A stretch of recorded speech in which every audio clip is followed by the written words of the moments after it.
Bonjour à toutes et à tous et bienvenue chez les Chroniques du Commander. On se retrouve une nouvelle fois pour une nouvelle deck tech qui cette fois-ci sort peu après l'annonce du comité qui a banni le général Minskebu du format Duel Commander. Mais d'autres généraux sont passés à travers, et d'ailleurs des généraux très populaires et même très puissants. Je ne pense pas dire trop de bêtises devant mon invité. Mon nouvel invité d'ailleurs pour cette deck tech est venu avec un général récent et il va pouvoir nous en parler. Salut à toi Nicolas. Salut Rajan et bonjour à tout le monde. Bonjour à toi, et merci d'être venu parler de ton général du moment sur cette chaîne. Ça me fait très plaisir de te recevoir. C'était un plaisir partagé. Bah tant mieux. Parlons un peu de toi. Parlons un petit peu de ton parcours et de ton rapport à Magic. Quand est-ce que tu as commencé à jouer à Magic? J'ai commencé Magic au début d'Eldraine, en septembre 2019. J'ai commencé un peu par hasard à jouer en LGS. Il y a eu la période Covid qui a un peu tout arrêté et j'ai pu commencer des premiers tournois en papier en novembre 2021. Et j'ai rencontré très vite des très bons joueurs. Ça m'a permis d'évoluer assez vite. J'ai fait quelques tournois au mois de novembre. J'ai fait le premier Prime en Duel Commander et en Moderne, ce qui m'a permis de faire top 8 à un des deux. Peu à peu, j'ai commencé à avoir vraiment de meilleurs résultats. Et mes plus grandes satisfactions actuellement sont le top 8 du Relic Fest, avec la victoire sur le rebound avec jury. Et j'ai pu aussi tout récemment gagner le Zap avec Raffine, le deck dont on va parler aujourd'hui. Est-ce que tu peux un petit peu expliquer le général, en quoi il consiste, et bah, du coup pourquoi tu l'as choisi? Alors Raffine, c'est un 4 pour 3, dont les couleurs espèrent, qui a vol et parade 1. Elle a aussi une autre capacité qui fait que chaque fois qu'une créature attaque, on va cibler une de nos créatures attaquantes et elle va connivre X, X étant le nombre de créatures attaquantes. Cette créature permet de construire un deck tempo qui va essayer de construire un board le plus large possible, faire grandir ce board et creuser dans son deck pour avoir des réponses pour pouvoir contrôler la partie. Pour parler de petits détails sur la capacité Connive, il y a deux choses à savoir au niveau des rulings. Si l'adversaire nous tue la créature ciblée, en réponse à la capacité va fizzle et donc rien ne se passera. Alors que si notre adversaire tue une des créatures attaquantes, mais qui n'est pas la créature ciblée, on va connive, mais un de moins. Et il y a une autre chose à savoir qui est importante par rapport à Raffine, c'est que c'est une capacité qui est obligatoire.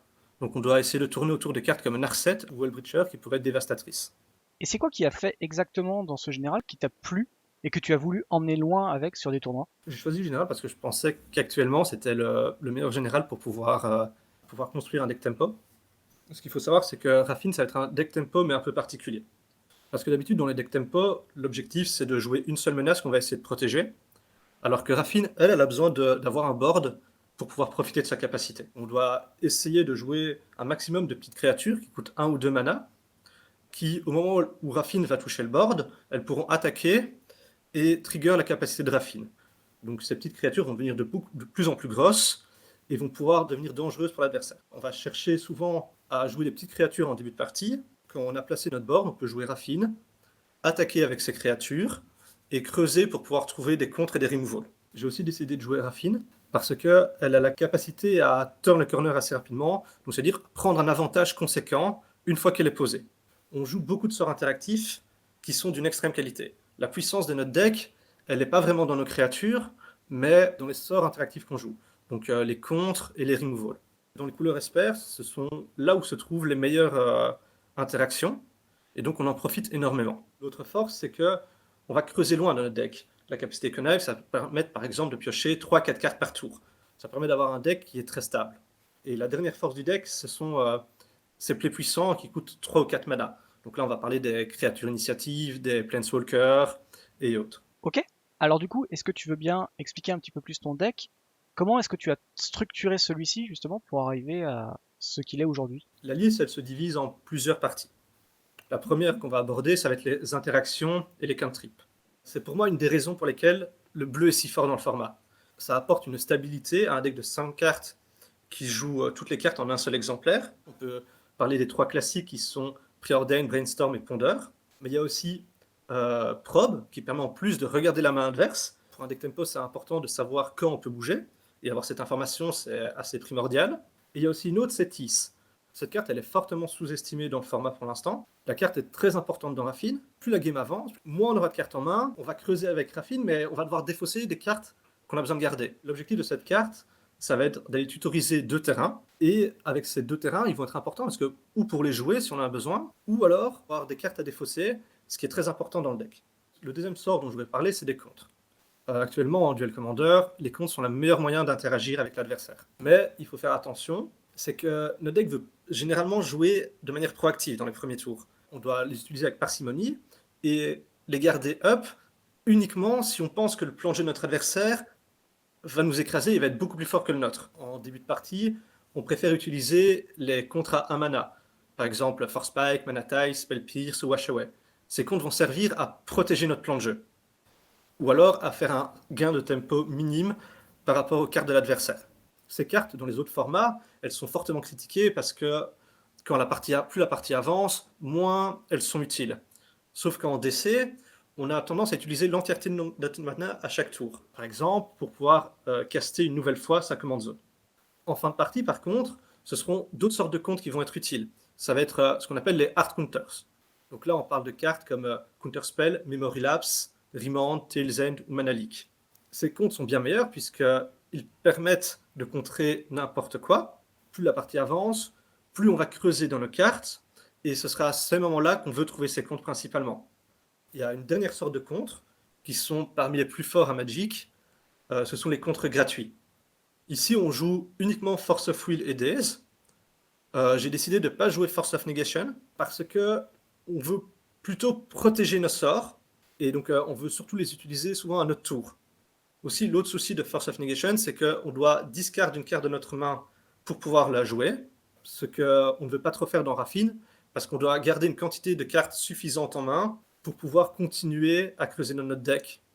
Le deuxième moyen d'interagir avec notre adversaire, ça va être les removals, les anti-bêtes. Les couleurs experts nous proposent d'utiliser les meilleurs du format, parce qu'on a accès aux couleurs noires et blanches. Donc ici, on a accès à Deadly Relic, Sword to Plowshare, Prismatic Ending, Fatal Push, Void Rain ou Skyclave Apparition. Ces removals peuvent toucher un peu tous les permanents et vont souvent nous apporter un gain de tempo, parce qu'avec des sorts à 1 ou 2 mana, on va pouvoir détruire ou exiler des créatures à 4 ou 5. Là, je voudrais un peu parler aussi de Chaos Guile. Chaos Guile, c'est une carte qui est très intéressante dans le format parce que tous ses effets sont pertinents. L'effet d'obliger un adversaire à sacrifier une créature, c'est très important contre Tivit, puisque c'est un removal qui va passer à travers son coup de parade. Le fait d'exiler un cimetière, c'est indispensable contre les decks Underworld Breach. Le gain des 4 points de vie, c'est aussi très important contre les decks aggro. Comme on a vu, on est en difficulté quand on est bas en points de vie. Et le body 1 à vol, c'est un body très important dans le format. Et sinon, par rapport à Parallax Wave, c'est une carte qui est très très puissante dans les miroirs de créatures, puisque ça va faire comme une vrasse unilatérale. Et sinon, c'est une carte qu'on peut aussi jouer en fait contre contrôle. On peut la jouer pour 4 mana proactivement, et ça va permettre de protéger nos créatures d'une vrasse ou de removal. C'est pas sa meilleure fonction, mais c'est assez utile, et c'est une carte qu'on peut jouer dans un contre ou quoi, quand on sait que notre adversaire va avoir de l'interaction en main. Le dernier moyen d'interagir avec son adversaire, ça va être les sorts de défausse. Ceux-ci sont actuellement assez mauvais dans le format. Notre adversaire a toujours accès à une carte, sa command zone, et aussi qu'on ne joue pas à ce qu'on appelle des small games en duel commander. On va jouer avec des big games qui vont avoir accès à beaucoup de mana, beaucoup de ressources. Dans les decks tempo, généralement, on ne veut pas jouer des sorts de défausse, parce que en jouant un tel sort, on perd un tempo. On a utilisé du mana, alors que notre adversaire n'en a pas utilisé.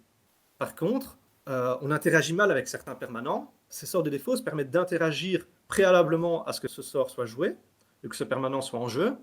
Et aussi, ça permet de prendre l'info sur la main de l'adversaire. Ce qui est important pour les match-ups comme Control ou Raffine.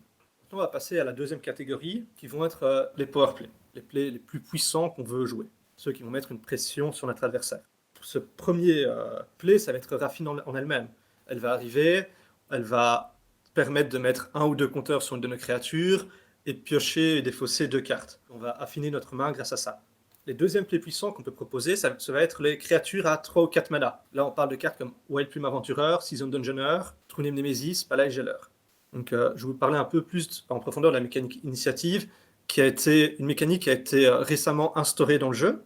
C'est une mécanique qui est assez proche de celle de Monarch, qui va être mise en place dans la game quand une créature takes initiative arrivera en jeu, et qui va s'échanger avec notre adversaire s'il arrive à nous infliger des dommages. Cette mécanique, par contre, est plus forte que Monarch contre contrôle. Ça va apporter un avantage très utile à un deck agressif, mettre des compteurs +1/+1 sur des créatures, infliger 5 dommages, pouvoir tutoriser une créature et la mettre en jeu, alors que cet avantage contrôle va pas pouvoir trop l'utiliser. Troisième powerplay qu'on peut proposer, ça va être les sorts de réanimation. Ces sorts, qui sont Reanimate et Nurse, vont permettre de jouer une créature pour un seul mana. Ça nous apporte un gain de tempo incroyable, et ça permet souvent de retourner des parties. Ça arrive souvent qu'on joue Raffine dans le contre d'un adversaire, et qu'ensuite on joue une Nurse pour pouvoir la réanimer. Et généralement, ces lignes de play vont être souvent gagnantes, et l'adversaire aura énormément de mal à retourner ça. Les quatrièmes powerplay, ça va être les Planeswalkers. Teferi à 3, qui permet de bloquer certaines stratégies totalement. Jace the Mindsculptor, qui va nous permettre de faire énormément de cartes advantage. Et The Wandering Emperor, qui est une nouvelle carte, qui est une carte qui a la capacité flash, ce qui nous permet de jouer pendant le tour de l'adversaire, ce qui sera important parce que ça permet, si notre adversaire ne fait rien alors qu'on a gardé contre-up, de poser une menace importante. Et aussi, elle permet d'exiler des créatures ou de créer un peu de board. La troisième catégorie, ça va être les enablers. Ce sont ces petites créatures qui vont permettre que quand Raffine arrive en jeu, qu'elle puisse pouvoir connive facilement et de prendre le board. Dans ces enablers, on va en jouer diverses sortes. Il y a premièrement les créatures qui vont protéger notre command zone ou qui vont ralentir l'adversaire. On parle de Benevolent Bodyguard, Mother of Runes, Giver of Runes, Selfless Spirit, Unsettled Mariner, Siren Stormtamer, Mausoleum Wanderer. On veut aussi des créatures qui ont un effet évasif. Ici, on joue Topple Gaze, Baleful Strix ou encore Kitzel Freebooter. On veut aussi des créatures qui ont un body défensif. Comme on l'a dit, le deck défend assez mal, et donc des bodies comme 1-3 ou 0-3 sont très importants dans notre deck. Granite Magistrate, Ledger Shredder ou encore Traban Inspector. Donc c'est important de garder un quota de points de vie assez haut avant que Raffine soit en jeu pour pouvoir attaquer une fois qu'elle sera là. On joue quelques autres créatures puissantes ou qui ont un effet toolbox comme Cathars Commando, Snapcaster Mage, Dark Confidant ou Liminarch Aspirant. Sinon, les dernières sources de créatures, les derniers enablers, vont être des créatures cachées. Ça va être des créatures sous forme ou de rituels ou d'enchantements. Ici, dans le deck, on joue Art d'Évidence, Bitter Blossoms, Lingering Souls. Ocul Epiphany, c'est une des dernières créatures cachées. C'est un ajout récent qui m'a été inspiré par Maximilien Khalil, qui l'a joué dans ses dernières listes. Et je trouve ça très intéressant parce que la carte permet de faire le même effet que Raffine, c'est-à-dire de piocher des cartes et défausser. Elle va faire autant de 1 à vol que de cartes de types différents que l'on défausse. Et donc actuellement dans le format, il faut savoir que ce body 1 à vol est très important parce qu'aucune carte n'y répond très bien. Ça permet d'aller rechercher l'initiative ou le monarque, et on ne veut jamais caster un Ringwall sur une de ces créatures parce qu'on va faire du card disadvantage. Sinon, pour finir, on joue une seule carte qui synergise vraiment avec notre deck. C'est le Master of Death. Donc on peut se demander pourquoi on ne joue pas d'autres cartes qui vont synergiser avec le cimetière, qui vont pouvoir être recastées du cimetière. C'est parce que une fois que notre plan est en marche, on va être naturellement devant la partie. Donc le plus dur, c'est de mettre notre plan de jeu en place. Ici, le Master of Death est joué parce que c'est fort dans le mirror et aussi contre contrôle pour pouvoir avoir son effet de surveille et de pouvoir creuser encore dans notre deck. Pour conclure avec la mana base, on a un deck blanc-bleu qui va jouer un peu de noir. Aussi, on a une interdiction de jouer des landes utilitaires monocolores. On veut jouer différents drops 1 et 2, des couleurs différentes, et on veut souvent pouvoir caster plusieurs sorts sur chaque tour. Donc on a une mana base qui va vraiment être très serrée. L'autre point, c'est que les manlands bicolores vont être très importants, puisqu'on veut pouvoir avoir des créatures pour attaquer, et si notre adversaire vrasse ou utilise beaucoup de removal, ces manlands vont être importants pour conclure les games. Il y a une carte qui m'intrigue dans ton deck, c'est Déchiqueté par le vide. Pourquoi tu as joué celle-ci au-dessus de Justification? Void Rain est important pour 2 raisons. La première, c'est que, comparée à Vindication, elle se joue en éphémère. Et la deuxième, qui est la plus importante, je pense, dans ce méta actuel, c'est que 2 des command zones les plus jouées vont avoir la capacité parade. Tivit aura la parade 3 et Raffine la parade 1. Jouer Void Rain, ça permet de passer à travers cette capacité puisque comme notre sort ne peut pas être contrecarré, on ne va pas devoir payer la taxe de la parade. C'est pour ça que je préfère jouer Void Rain à Vindicate. Ok. Merci à toi pour l'explication du deck. Est-ce que tu as envie maintenant qu'on parle un petit peu des match-up? Comment tu appréhendes le deck quand tu vas sur des tournois justement? Quels sont ses points forts et quels sont ses points faibles? Alors, il y a deux decks qu'on veut principalement rencontrer. Ça va être les decks Underworld Breach. Ces decks-là sont un très très bon match-up de Raffine, puisqu'on va mettre une pression rapide avec notre petite créature, et on va avoir des contres pour se protéger de la combo. Donc c'est-à-dire qu'avec la pression qu'on va mettre, Breach va être obligé de partir dans des spots un peu compliqués, et on va pouvoir le punir avec nos contres. Il y a plusieurs trucs à savoir par rapport à ce match-up, c'est qu'on veut prendre les indices de Will uniquement quand on peut les craquer dans le tour. Sinon, on va juste prendre un point de vie sur le trigger de Will.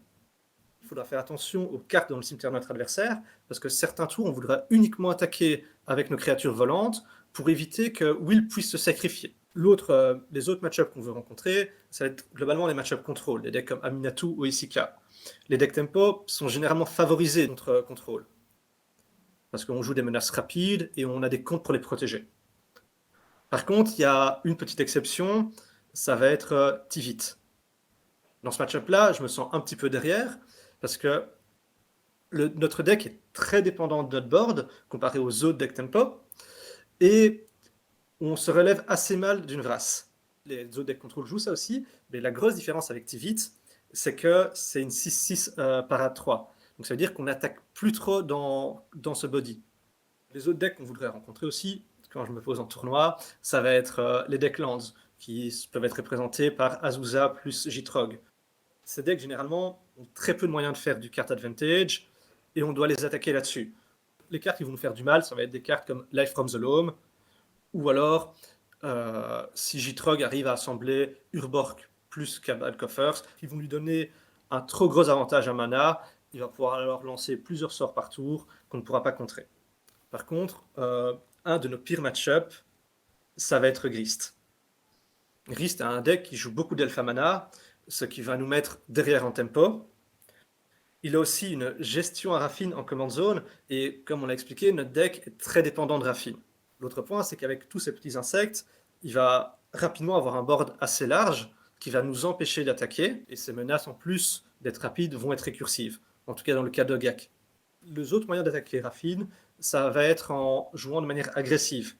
Ça va dépendre de la sortie des decks aggro. Les decks aggro ont assez souvent du mal à être assez consistants, mais dans le cas où ils arrivent à réduire nos points de vie assez vite, ça va être dangereux. Parce que notre manière de gagner contre ces decks, ça va être de jouer une Raffine très tôt dans la partie, et son body 1-4 va permettre de bloquer le board. On va devoir essayer de faire la course, parce que, comme on l'a dit au début de la vidéo, notre deck défend très mal. Pour conclure, actuellement, je pense que Raffine est le deck qui a la cible dans le dos depuis le zap. Son pire match-up, qui était Minskebu, a été banni, et on a vu lors du zap qu'il y a eu 5 Raffines en top 8. Mais il ne faut pas oublier qu'à ce moment-là, c'était le début de Raffine, et que la compréhension du match-up a changé. Maintenant, on sait qu'on doit plus attaquer les petits enablers et moins se battre sur Raffine. Donc on verra dans les prochaines semaines quel résultat Raffine va pouvoir faire.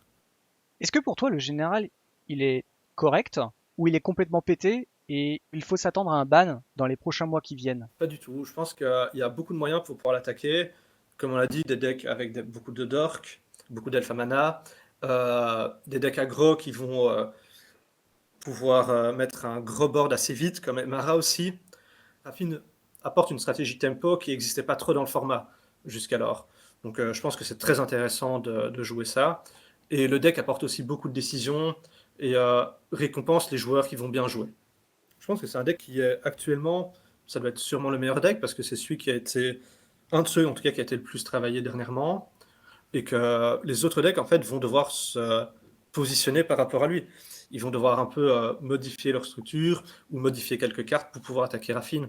Mais je pense que des decks agressifs comme Jury par exemple ou comme Guts vont pouvoir l'attaquer. Grist est actuellement très bien positionné contre, et Control peut pouvoir aussi l'attaquer. Pour les decks aggro, je pense qu'une des réponses, ça va être avoir beaucoup de cartes qui vont avoir de la reach, donc des blasts qui vont pouvoir mettre pas mal de pression à Raffine, ou alors de jouer un board très large qui va empêcher Raffine d'attaquer. Alors on l'a vu, Raffine c'est un pack tricolore qui joue les couleurs les plus chères à Magic en termes de cartes. Si on veut essayer d'aller sur un plan plus budget pour ce deck, on pense tout de suite au Biland, à Force de Volonté par exemple, qui commence aussi pareil à coûter un peu plus d'une quarantaine d'euros. Est-ce que c'est possible de faire tourner le deck sans des cartes comme ça, ou il faut qu'il soit optimisé tel que tu le présentes? Je pense que ça va être très compliqué. Je pense que pour jouer de manière compétitive, ça va être compliqué. Ce sont des cartes très importantes du deck. Une Force of Will, c'est une carte qui n'a pas de remplaçant dans le format. Par contre, on voit que les cartes actives, elles sont pas spécialement chères. Ce sont des cartes qui peuvent valoir 3-4 euros. Ou alors, celles qui valent le plus, ce sont des cartes qui sont jouées dans quasi tous les decks bleus ou dans tous les decks de leur couleur dans le format. Donc, je pense que c'est un bon investissement parce que c'est des cartes qui vont pouvoir être utilisées. La mana base, elle va coûter cher. On connaît le prix des bilans. On sait que ça peut être un frein. Mais ce que je voudrais rappeler aussi, c'est que la communauté Magic et la communauté de Duel Commander en particulier, elle est trop sympa. C'est assez facile de demander à des gens pour pouvoir se pouvoir prêter un Biland ou une Force of Will tant qu'on la remet en bon état à la fin du tournoi. Pour prendre l'exemple sur moi, j'ai commencé à faire des gros tournois Magic à partir de novembre 2011. Je n'avais absolument pas ces cartes. Et je peux remercier Oni qui m'en a prêté énormément et qui me prête encore des bilans à chaque tournoi parce que je n'ai pas les moyens pour pouvoir me les offrir actuellement. Merci à la communauté et merci à Oni qui te permet de faire tes premiers pas sur la scène compétitive du Duel Commander du coup. Ouais, merci à lui. Imaginons finalement que le comité décide de bannir Raffine. Pour toi, tu verrais un autre général qui pourrait faire office de remplaçant dans ce deck? Ou tu vas complètement changer et tu prendras un nouveau général avec une autre liste et une autre stratégie? D'abord, je pense qu'il est un peu tôt pour parler de ban. J'ai l'impression qu'en Duel Commander, euh, à Magic de manière générale, il y a toujours la saison des spoilers et en Duel Commander, il y a toujours la saison des ban lists. Donc on en parle, je pense, beaucoup trop. Et actuellement, comme j'ai pu le démontrer dans la présentation du deck, il a des défauts structurels et il peut être battu. Mais pour revenir sur ta question, je pense qu'il y a des alternatives au deck. Il y a Donic qui perf pas mal pour l'instant. Fyoda, il y a un autre deck qui est aussi un deck plutôt tempo. Et on a pu voir récemment un deck comme Svielun qui commence un petit peu à perfer et qui pointe son bout de sonnet. Eh ben merci à toi Nicolas d'être venu parler de ce général sur la chaîne. Est-ce que Raffine est ton futur général de cœur ou la place est déjà prise? On verra la place pour moi, elle est pour Jury, qui restera dans mon cœur parce que c'est un des premiers decks que j'ai vraiment construit en Duel Commander de zéro. Et c'est un deck sacrifice et j'apprécie énormément cette stratégie. Et Raffine, c'est un deck que j'ai plutôt buildé pour pouvoir perfer, même si j'adore les stratégies tempo aussi. C'est vrai que je me souviens très bien de ton général puisque Louis Guichard l'avait joué dans une de nos soirées du mardi soir dédiée au Duel Commander. Il avait joué ton pack et on a pu voir à quel point ce général était assez incroyable et pouvait retourner une partie en un rien de temps. Donc si ce général vous intéresse, n'hésitez pas à cliquer sur l'icône en haut à droite qui s'affiche, ainsi que le lien qui est dans la description, et vous allez pouvoir revoir cette game et vous donner de nouvelles idées de construction pour vos futurs tournois Duel Commander. Merci à toi Nicolas. Est-ce que tu aurais un dernier mot à dire pour nos viewers? Je voudrais inviter les gens et la communauté de manière générale à ne pas avoir peur de venir faire des tournois. Magic, c'est une communauté qui est magnifique, je trouve. On y rencontre énormément de personnes.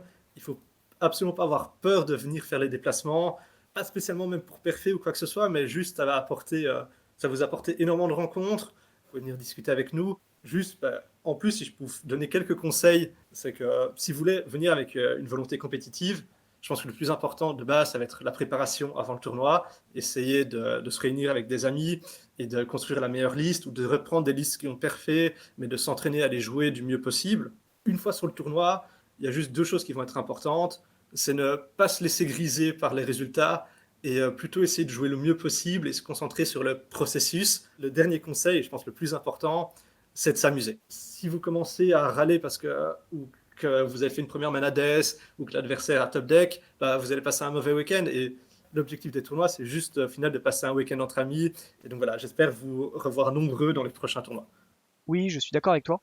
Je trouve que c'est un des rares formats où on peut venir avec ce qu'on veut et que même avec une pile de cartes un petit peu moyenne, juste construite pour se faire plaisir, on peut quand même réussir à faire de jolies performances avec. Même avec un dragon à 7 mana. Même avec un dragon X. Voilà. Surtout un dragon avec cette mana. Que je vais jouer en pionnière bientôt. Ah, ça s'annonce sexy, ça. Ah Avec mais indomptable créativité. non, c'est avec Néoforme. C'est un T3 Tassigur dans Vélomachus qui fait des tours infinis. Ah ouais, ça a l'air méchant comme souvent. Ça a l'air très rigolo. C'est- Merci Nicolas en tout cas, c'était un plaisir de t'avoir avec nous. Si les gens ont des questions, euh, ils peuvent évidemment le faire en commentaire. Est-ce qu'il y a un autre endroit où on peut te voir justement pour discuter avec toi sur le deck? On peut me retrouver assez facilement sur le Discord des Biquettes, ou alors sur le Discord des Podcasters Mage, et mes messages privés sont toujours ouverts à la discussion. Merci encore une fois Nicolas d'être venu parler de ton deck. J'ose espérer que justement Raffine aura de beaux jours devant lui et qu'elle ne sera pas bannie trop tôt et qu'on puisse voir plus de ce genre de deck sur les tables de Duel Commander lors des tournois futurs. J'espère aussi pouvoir en profiter le plus longtemps possible. Merci Nicolas, c'est tout pour nous en tout cas. Nous on va se retrouver du coup sans doute le mois prochain pour une nouvelle deck tech. D'ici là, on vous fait de très gros bisous et on va vous dire à très bientôt chez les Chroniques du Commander. Bye bye à tous. Au revoir tout le monde.